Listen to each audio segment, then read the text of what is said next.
Mary's act of faith was so great that she wept over him.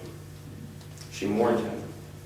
According to the Gospel of John, she washed his feet with her tears and dried them with her hair.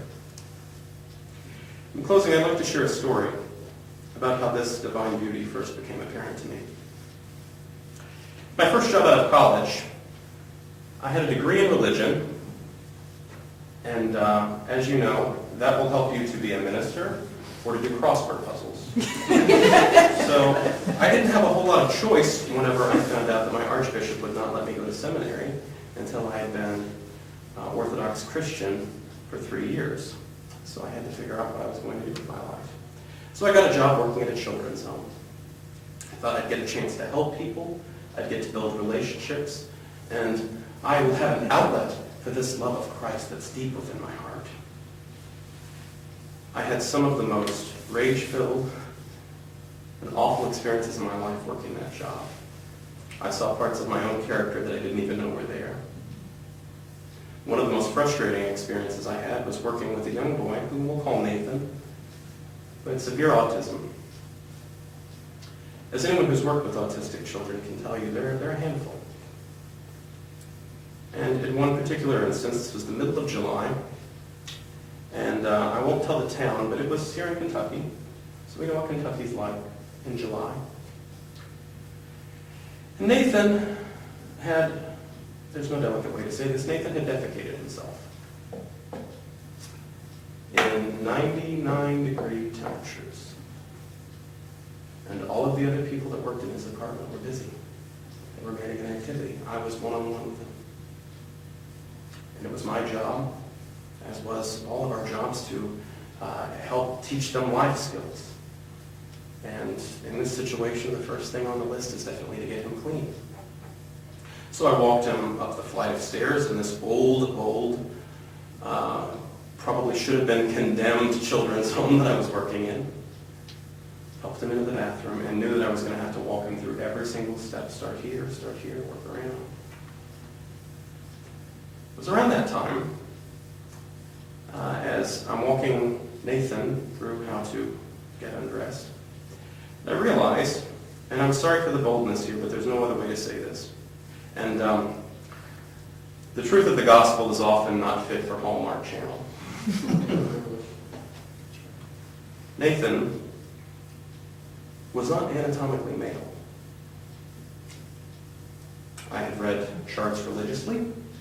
I studied everything about these children that I could to know the best way to help them. That wasn't in the chart. And he sat there helpless in the bathtub. Nathan, according to society, has no beauty about him at all. He's not attractive. He will probably never have a job, definitely never pay taxes, definitely never get married, definitely never have children. This thing, according to some people, is not even male or female, covered in feces, stinking the high heavens, incapable of taking care of himself, forced me to one decision, to a crisis of faith, if you will. I either have to decide that he's worthless, he's a mistake, and he has no value. Definitely, some worldviews lead to that conclusion. Functionally, he's of no use. What's he ever going to do for society? But when viewed through the lens of Christ, in the person of Christ, Nathan was of immeasurable worth. And he was a beautiful person. I was struggling with my faith at that point. I was upset with the church. I thought they should have ushered me in. They should have made me a big deal like every other place I'd ever been. I was frustrated. I thought, why would God do this to me? God, I'm doing what you wanted me to do. You wanted me to convert. I converted. You know, you wanted me to work this crap job. I'm working the crap job. What do you want? What do you want? It was at that moment I realized he wanted to teach me about love less. He wanted to teach me what beauty was. He wanted to teach me that I can't trust in society to tell me what duty is. I have to trust in the person of Jesus Christ. We are somewhere between these two extremes, most of us at least. We're somewhere between Nathan and Michelle Pfeiffer. We're there with Mary of Bethany.